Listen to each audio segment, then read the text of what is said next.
Bienvenue dans le débat de France 24. La Grande-Bretagne est en route vers la sortie de l'Union européenne. Hier, les députés ont approuvé dans leur majorité le projet de loi qui donne pouvoir à leur Premier ministre pour engager 2 ans de négociations avec Bruxelles. Un texte qui doit encore passer le vote de la Chambre des Lords. Mais pour la plupart des observateurs, cela ne fait guère de doute. Le divorce avec l'Europe est bel et bien enclenché.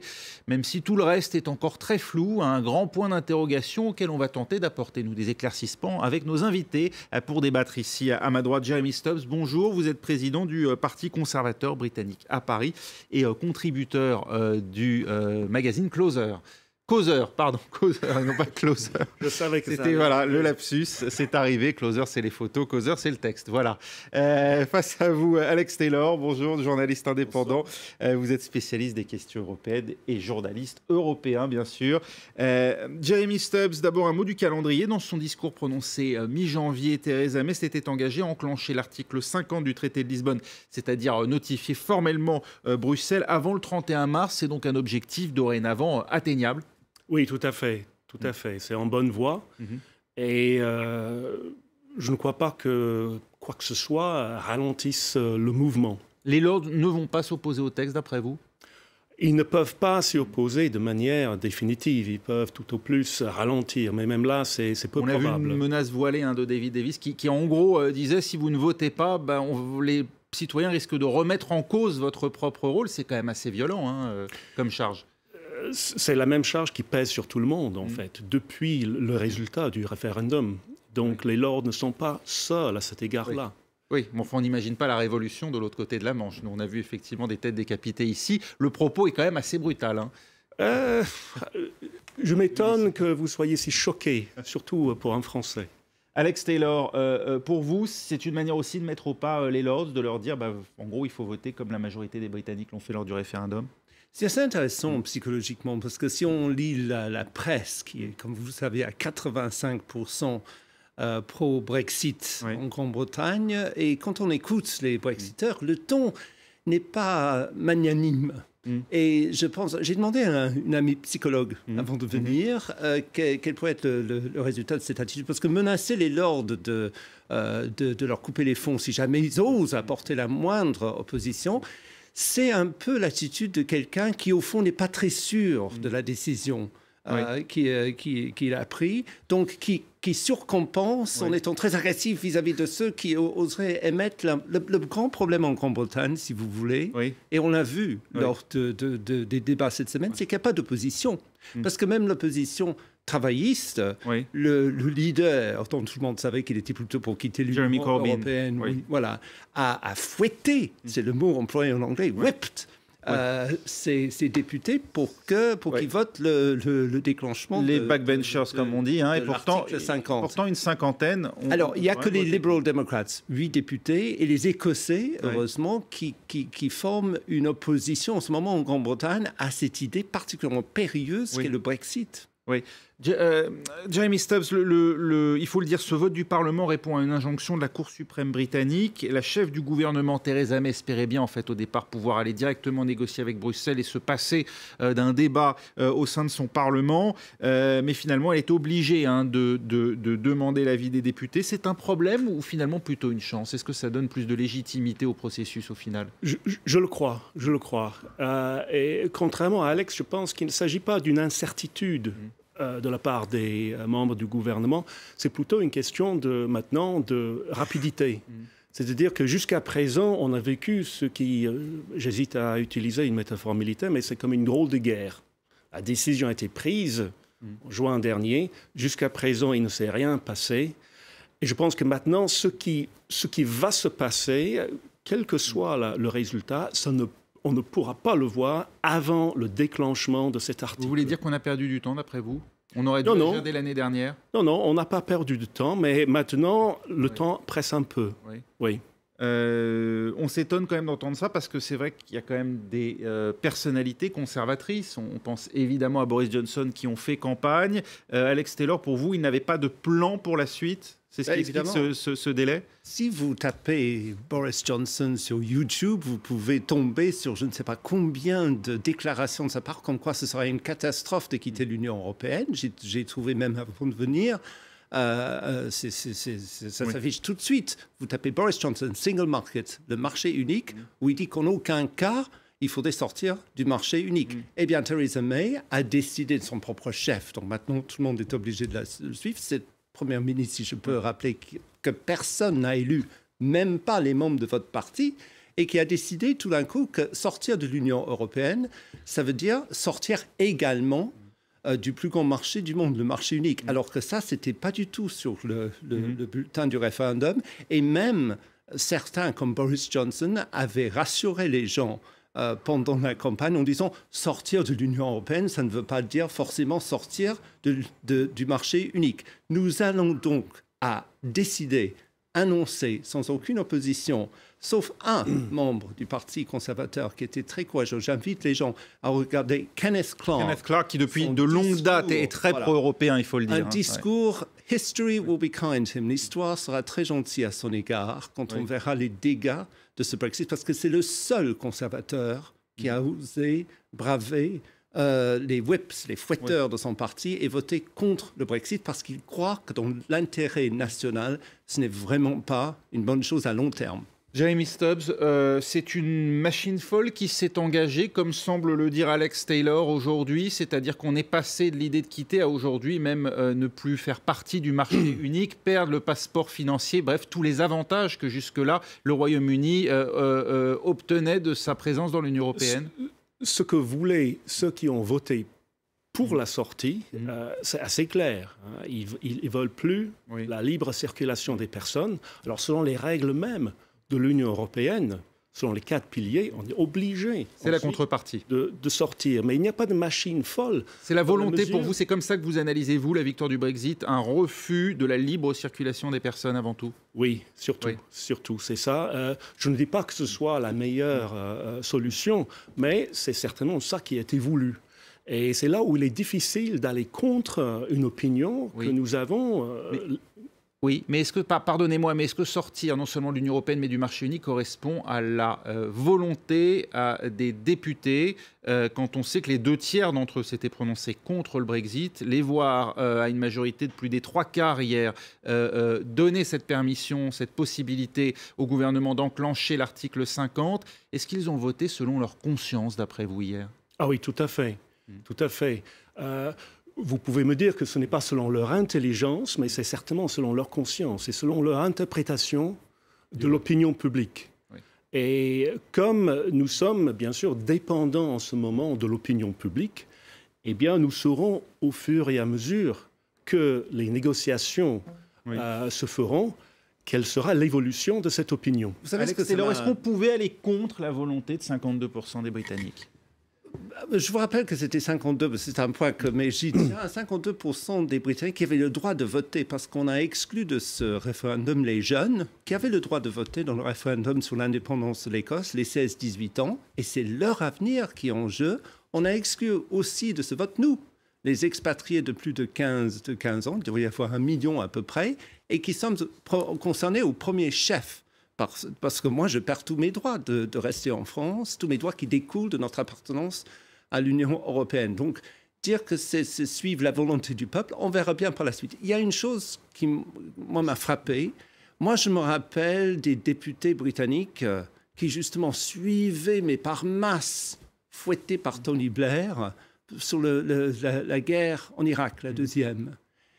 Parce que, donc, qui a été voté massivement par les députés. Eh bien, je peux vous dire que 2-3 ans après, c'était très difficile sur les plateaux de télévision de trouver un seul député, un seul qui était d'accord pour venir dire « j'avais raison de voter ça », parce qu'ils sont tous dégonflés par la suite. Vous voulez dire qu'ils le regretteront plus tard? Voilà, et parce qu'en fait, ils se sont trompés. Je crains, j'espère pour votre parti que ce n'est pas le cas, je crains que d'ici 2-3 ans, quand on verra, comme disait Kenneth Clarke au Parlement, « hereafter », par la suite, quelles sont les conséquences de cette décision assez monstrueuse, à mon avis, de sortir du plus grand marché du monde sans savoir où on va?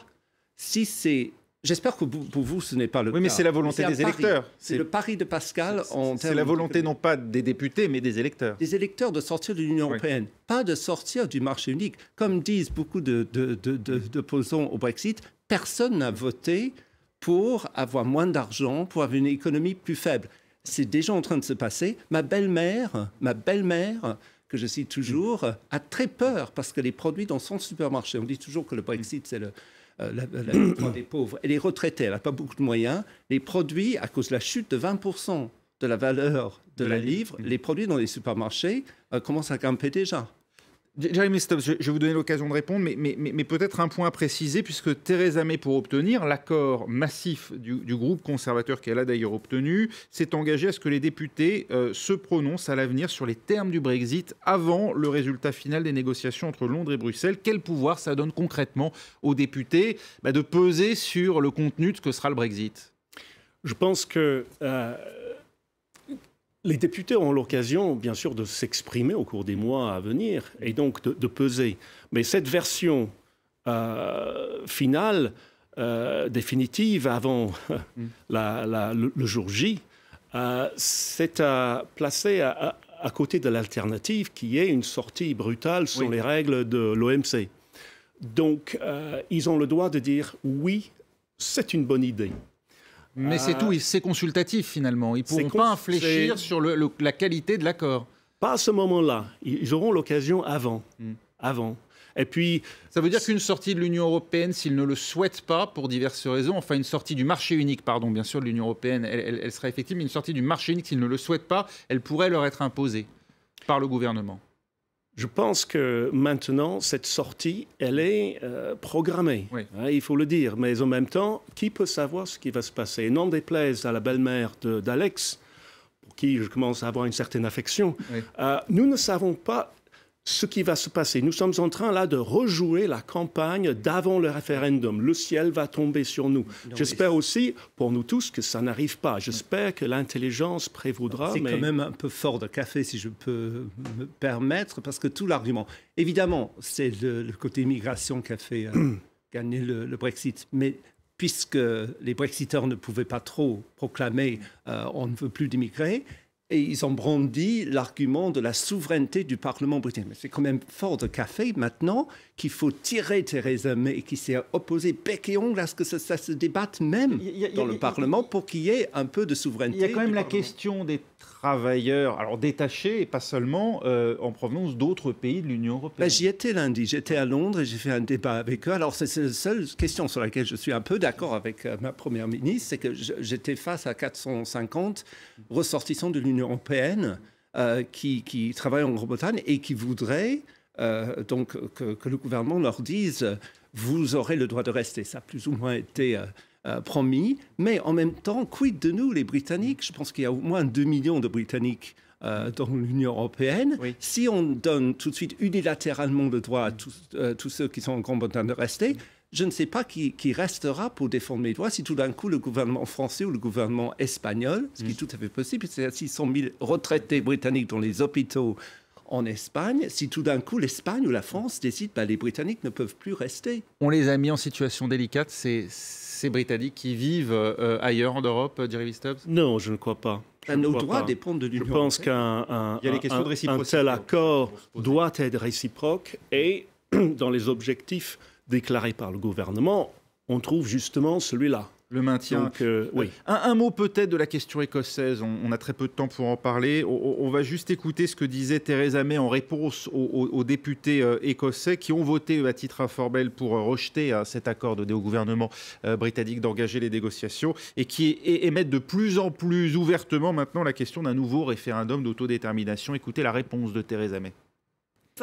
Tout d'abord, la Cour suprême a très clairement expliqué que le Parlement écossais n'avait pas son mot à dire sur le déclenchement de l'article 50. Je voudrais aussi rappeler ceci, qu'une Écosse indépendante ne serait pas dans l'Union européenne. Jeremy Stubbs, Londres a les moyens d'éviter un nouveau référendum d'autodétermination. Est-ce qu'au final, le Royaume-Uni ne va pas perdre d'un côté, bien plus finalement que ce qu'il gagne en quittant l'Union européenne? Oui, je pense que le gouvernement a les moyens d'éviter un tel référendum dans les 2 ans à venir. D'abord, les sondages indiquent qu'il n'y a pas une majorité des Écossais qui sont qui soient pour. Donc ensuite... Pour la sortie de la Grande-Bretagne, enfin du Royaume-Uni. Oui, exact. Pour un nouveau référendum même. Ils ne sont même pas pour un référendum là-dessus.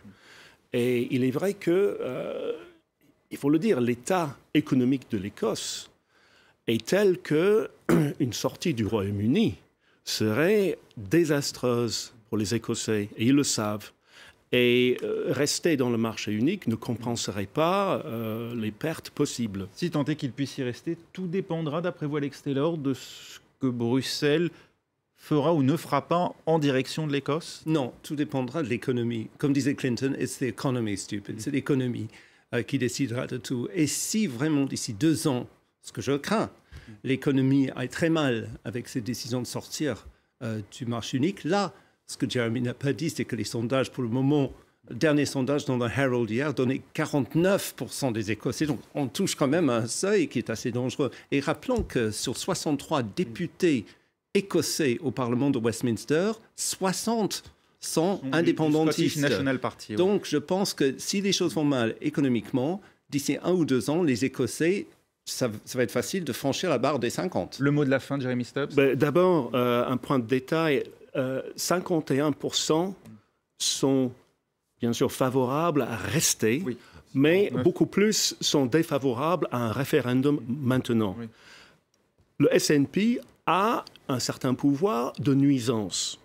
Et c'est ça le problème, parce que ce n'est pas le moment, en quelque sorte, de nous diviser juste avant des négociations extrêmement complexes avec 27 partenaires. Négociations qu'ils n'ont pas choisies, on l'aura bien compris. C'est toute la complexité de la situation. Le Royaume-Uni a choisi. Oui, mais pas ils sont dedans et ils ont voté pour rester dedans en 2014. C'est vrai, Jeremy Stubbs. Ils sont donc engagés d'ici là par les négociations qui sont prises au nom du Royaume-Uni. Merci beaucoup, Jeremy Stubbs, d'avoir été avec nous. Merci également à Alex Taylor. On le comprend, c'est un débat qui va se poursuivre dans les prochains mois. Restez avec nous. À suivre dans un instant. Nouveau face-à-face dans Paris Direct, consacré cette fois au rapport difficile entre Donald Trump et ses juges.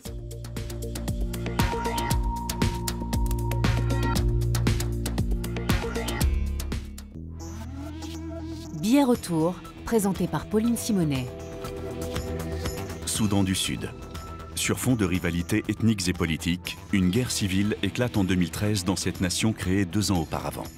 Craignant pour leur vie, 3 millions de personnes ont dû tout abandonner du jour au lendemain. Sous la menace constante de nouveaux massacres, les rescapés s'enferment aujourd'hui dans des camps des Nations Unies surpeuplés, dans des conditions déplorables. Nettoyage ethnique, menace de famine. Le plus jeune pays du monde s'approche de l'abîme. Billet retour à regarder sur France 24 et France24.com.